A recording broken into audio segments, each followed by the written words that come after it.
আজ লালমনিরহাটেও নির্বাচনী সমাবেশে যোগ দেবেন জামাতের আমির। বিস্তারিত জানাতে সমাবেশস্থল থেকে যোগ দিচ্ছেন সহকর্মী সাব্বির আহমেদ। সাব্বির, সমাবেশ ঘিরে স্থানীয় নেতাকর্মীদের প্রত্যাশা কেমন? সেখানকার পরিবেশটা কেমন দেখছেন? আয়োজনটা কেমন চলছে?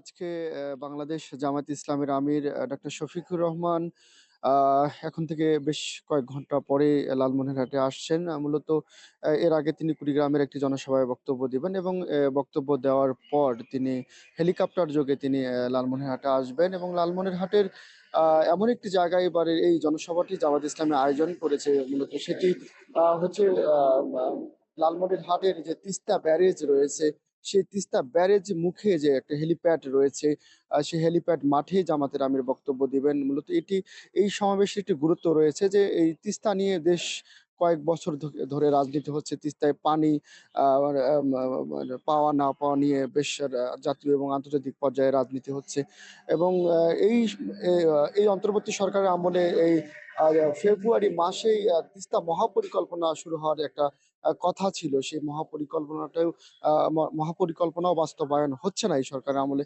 সব মিলে তিস্তা পাড়ের মানুষ এই আ এ মহাপরিকল্পনা বাস্তবায়ন না হওয়া, তিস্তার বিভিন্ন সময় তিস্তা বন্যা এবং খরার কারণে তিস্তার মানুষ যে ক্ষতিগ্রস্ত হয়, এই কারণে এই সমাবেশের যে হেলিপ্যাড মাঠে সমাবেশটা হচ্ছে এটি আলাদা একটা গুরুত্ব বহন করছে।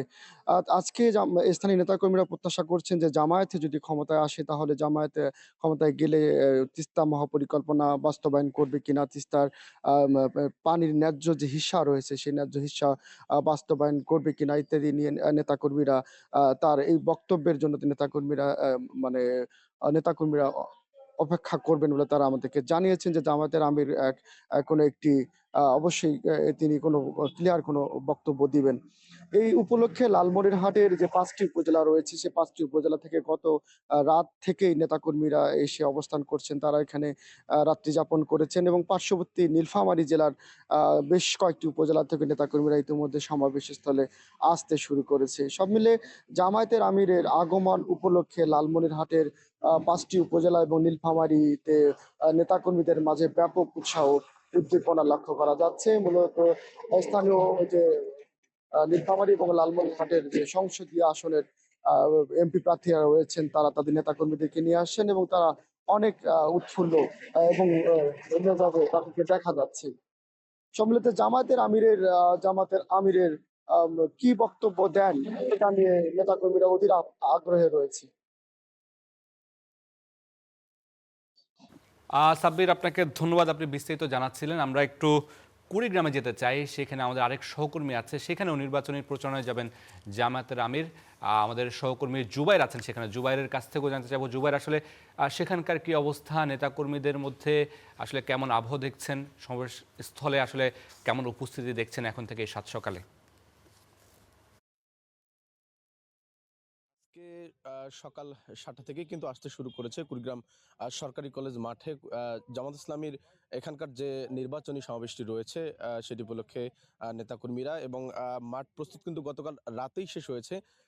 এখানে আজকে উপস্থিত থাকার কথা রয়েছে জামাতের কেন্দ্রীয় আমির ডক্টর শফিকুর রহমান।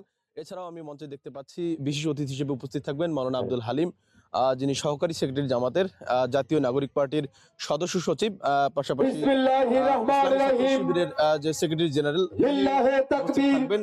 হাসানাত আব্দুল উপস্থিত আল্লাহু থাকবেন, যিনি আকবার। মুখ্য সংগঠক জাতীয় নাগরিক পার্টি। বাংলাদেশ জামাত এছাড়াও ইসলামী রাজশাহী বিশ্ববিদ্যালয়ের ভিপি সহ আরো নানা বরেণ্য অতিথি উপস্থিত থাকার দলীয় কথা রয়েছে। প্রজাতন্ত্র বাংলাদেশ আর জোটের জানিয়ে রাখি যে এখানকার যে কুড়িগ্রাম জেলা সমাবেশ শাখার উপলক্ষে উদ্যোগে মাঠ পরিপূর্ণ হওয়ার আজকের কথা এই রয়েছে এবং নির্বাচনী জামাতের নেতাকর্মী জনসভা তারা কিন্তু জানিয়েছেন যে ৫ প্রধান লক্ষাধিক অতিথি মানুষের হিসেবে সমাবেশের উপস্থিত এই আছেন আয়োজন তারা এখানে করেছেন। আমি সকালবেলা জামাত ফজর থেকে কিন্তু মানুষজন আসাআসি করছেন। পাশাপাশি জামাতের নেতাকর্মীরা যারা বা এই ১১ দলীয় জোটের যে নেতাকর্মীরা রয়েছেন তারা কিন্তু সমাবেশস্থল পরিদর্শন করছেন। পাশাপাশি মঞ্চের কোনো ত্রুটি আছে কিনা শেষ সময়ের যে প্রস্তুতি সেটি কিন্তু সম্পূর্ণ করছেন। শিবির, জামাত সহ ১১ দল, এর অন্যান্য যে দলগুলো রয়েছে বিশেষ করে জাতীয় নাগরিক পার্টি রয়েছে, খেলাফত মজলিস রয়েছে, এছাড়া অন্যান্য যে দলগুলো রয়েছে তাদের নেতাকর্মীদেরও উপস্থিতি কিন্তু এখানে দেখা যাচ্ছে। বিশেষ করে জাতীয় ছাত্র শক্তির যে কুড়িগ্রাম জেলা সভাপতি, তিনি কিন্তু মঞ্চস্থল পরিদর্শন করছেন, জেলা শিবিরের সভাপতি এসেছেন। সব মিলিয়ে আসলে প্রস্তুতির একবারে শেষ পর্যায়ে। আমরা জামাত নেতৃবৃন্দের সাথে যতটুকু কথা বলে জানতে পেরেছি যে তাদের এখানকার আজকের যে সমাবেশ সেটি কিন্তু আনুষ্ঠানিকভাবে সকাল 9টায় শুরু হতে যাচ্ছে। আর জামাতের যে আমির রয়েছেন ডক্টর শফিকুর রহমান, তার কিন্তু উপস্থিত হওয়ার কথা রয়েছে এখানে সকাল 11টা নাগাদ, এবং 11টায় উপস্থিত হয়ে তিনি কিন্তু এখানে প্রধান অতিথির যে ভাষণ সেটি কিন্তু দেবেন। এছাড়াও মাঠ জুড়ে কিন্তু এখানকার কুড়িগ্রামে জানিয়ে রেখি যে 4টি আসন রয়েছে, বিশেষ করে রাজীবপুর, রৌমারী এবং চিলমারী মিলে কুড়িগ্রাম 4 আসন। সেখানকার প্রার্থী মোস্তাফিজুর রহমান মোস্তাক, আনোয়ারুল ইসলাম, পাশাপাশি প্রার্থী রয়েছেন ব্যারিস্টার মাহবুব সালেহ, এবং 11 দলের কুড়িগ্রাম 2 আসনের প্রার্থী রয়েছেন ডক্টর আতিক মুজাহিদ। তাদেরকে কিন্তু আজ এখানে তাদের হাতে প্রতীক তুলে দিয়ে করানোর কাজটি কিন্তু ডক্টর শফিকুর রহমান করবেন, এবং তাদের হাতে প্রতীক তুলে দেবেন আজকে। কিন্তু এর পাশাপাশি কুড়িগ্রামের যে বঞ্চনা, দীর্ঘদিনের অবহেলিত ডক্টর শফিকুর রহমানের, এমনটি রয়েছেন। আজকের এই সমাবেশটা কিন্তু জানিয়ে রাখি যে অন্যান্য তুলনায় এবারে সমাবেশটা ব্যতিক্রম হওয়ার পেছনে কারণ জামাতের আসলে সমাবেশে নারীদের জন্য প্যান্ডেল সেটি কিন্তু এর আগে দেখা যায়নি।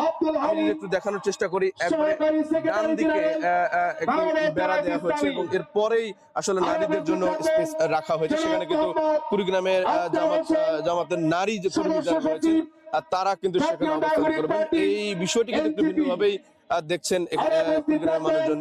এই ধরনের ঘটনা কিন্তু এর আগে কখনো জামাতের সমাবেশগুলোতে দেখা যায়নি। সব মিলিয়ে আসলে প্রস্তুতির একবারে শেষ পর্যায়ে বিভিন্ন স্থান থেকে মানুষজন আসতে শুরু করেছে। 9টা নাগাদ শুরু হওয়ার কথা রয়েছে জামাতের এই নির্বাচনী সমাবেশটি।